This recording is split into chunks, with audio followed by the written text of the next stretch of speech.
2 billion people, that is not million, that's 2 billion people, have been infected with hepatitis B throughout the world. How did they get it?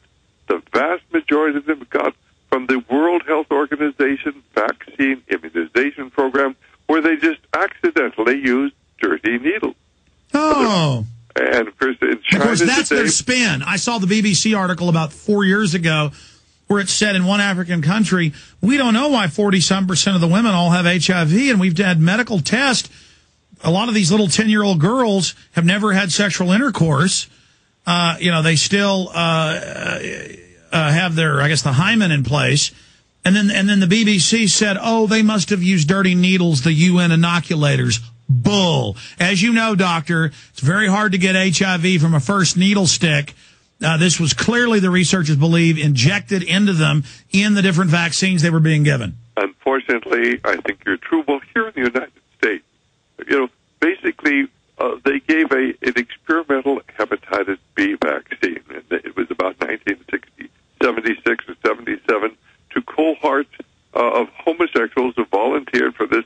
This was a hepatitis B trial, to see if the vaccine worked in New York, in San Francisco, and in Los Angeles. And a few years later, all the homosexuals there started, or most of them started coming down with a strange new disease that turned out to be AIDS. In San Francisco, and we have the figures for it, 75% of the young homosexuals, idealistic people who were trying to stop the spread of hepatitis B in their community, 77% of them came down with AIDS, and they're almost all dead today. And why did the government use them? Because they were very sexually promiscuous, and it was perfect to use them as the seed vector to spread it. And this is the cover. You say, oh, well, it's their promiscuity that's doing that. And so basically, of course, we thought, well, and I will have to admit, I could not believe this initially. I thought that, it had gone to 77% of the homosexuals, who had taken this vaccine. Obviously, it was going to just explode in the rest of the homosexual population. It was going to get in the heterosexual population, which is equally promiscuous, and it really didn't do it. It was also meant to launch the global fear-mongering. This virus is designed to kill blacks. And in the United States today, almost half of the AIDS cases are in blacks, and almost half of the people who died of AIDS are blacks in the United States. And as you said, doctor, they've done the studies. My dad's shown me these in medical journals. He's a physician. That you'll take a black that is less promiscuous in these average actuaries than whites with the test subjects, and they have a much higher rate of getting it. And they found in the studies, we can tell us about that, we'll keep you longer, we'll take some calls, that it's easier for blacks to get HIV. They know how to create diseases that are race specific. In other words, if you want to infect blacks, they have slightly different genetic makeup, and you can actually engineer a disease. And this is an engineered disease. How do we know it was engineered? Because one of the fellows who was part of the engineering came forward. He was dying of pancreatic cancer, and he told a man named Gary Glum the story. And actually, the book, is called Full Disclosure. In fact, you can go to my website, and we actually have the front of the book there, and yet all of the links have been disconnected. They don't want you to read the book, but the book is called Full Disclosure. You could probably get a copy, certainly on the from Amazon, someplace like that. And here's a fellow who is part of this whole thing. He's dying. He tells the whole story, and totally blacked out by the controlled media, because it's too horrible for people to believe that they would target blacks to kill off the black population. And I want to say this: I was listening to XM Left today, the liberal XM channel. I heard two black soldiers in a 20-minute drive into work calling up the liberal talk show host, defending collateral damage and the million dead Iraqis. And it came to my mind. I said, here are these black soldiers serving the New World Order, thinking they're fighting for America. And meanwhile, Tuskegee experiment, AIDS, this government wants to murder them, and they will go to the grave loving their murderers. And, of course, the thing is that they have targeted the blacks. That's what, of course, why they put the abortion clinics into the black communities.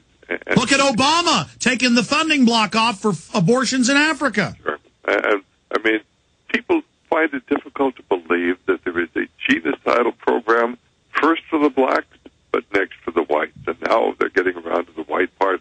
And you go into countries like, say, Zimbabwe in Africa today, and the average age of a black man, you know, the average man would die at 64. Today, the average age of a black man who dies is 34.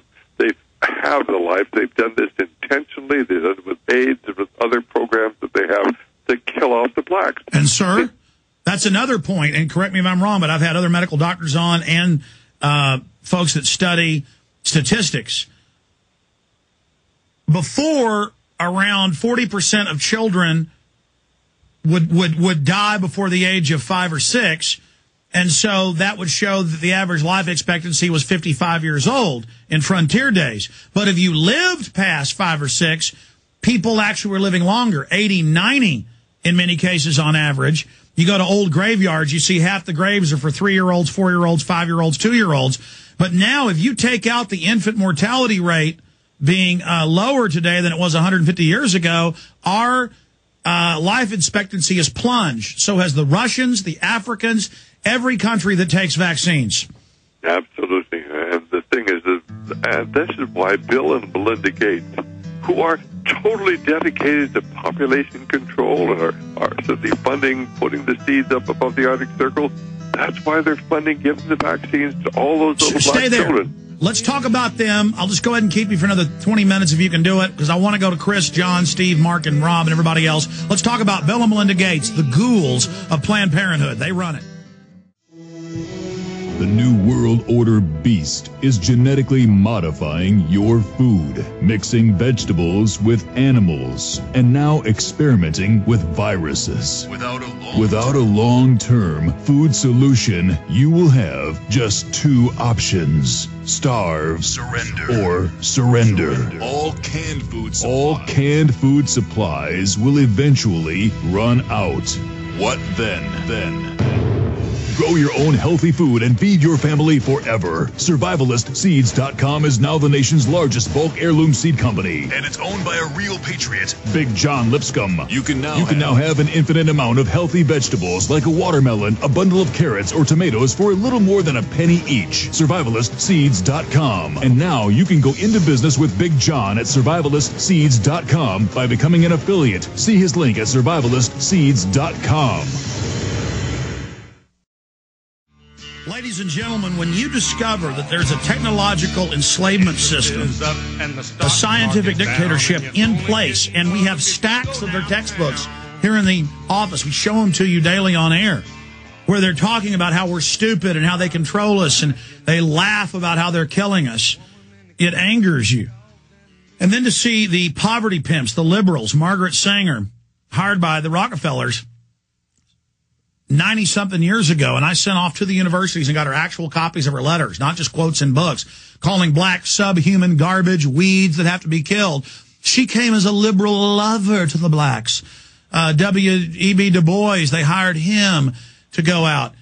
And they've destroyed their family with the welfare, paid the women not to have men in the house. They've done it to everybody else's community now. Blacks were the test. They sold the narcotics in their communities. They put the Planned Parenthood in their communities. And then the liberals on TV, Chris Matthews says, if you don't agree with Obama, you're a racist. And they all, so the real eugenicists, the real hardcore people that hate blacks, I've documented, they're the ones that pose as the liberals. You see, blacks, you don't have to worry about the FBI-controlled Ku Klux Klan wearing the sheets. The real killers are the liberals, the so-called liberals. They're not liberal. They got all these well-meaning idiots under them that don't understand what they're part of. But Bill and Melinda Gates, Bill Gates is part of Planned Parenthood. He's given over $80 billion with Warren Buffett to their foundation. I have the article somewhere in the stack. Guys, pull it up on screen. Times of London. Rich meet, secret meeting for population control in New York 4 months ago. Dr. Monteith, short segment. We're going to come back and talk to Chris, John, Steve, Mark, and Rob, and then let you go. But you're an expert on eugenics. You were talking about this before I was born. I'm 35 years old. I've been doing this for over 40. Explain to them what his global vaccine program is. He wants to release mosquitoes that have vaccines in them. Explain to people how his father was the former head of Planned Parenthood, who we're dealing with.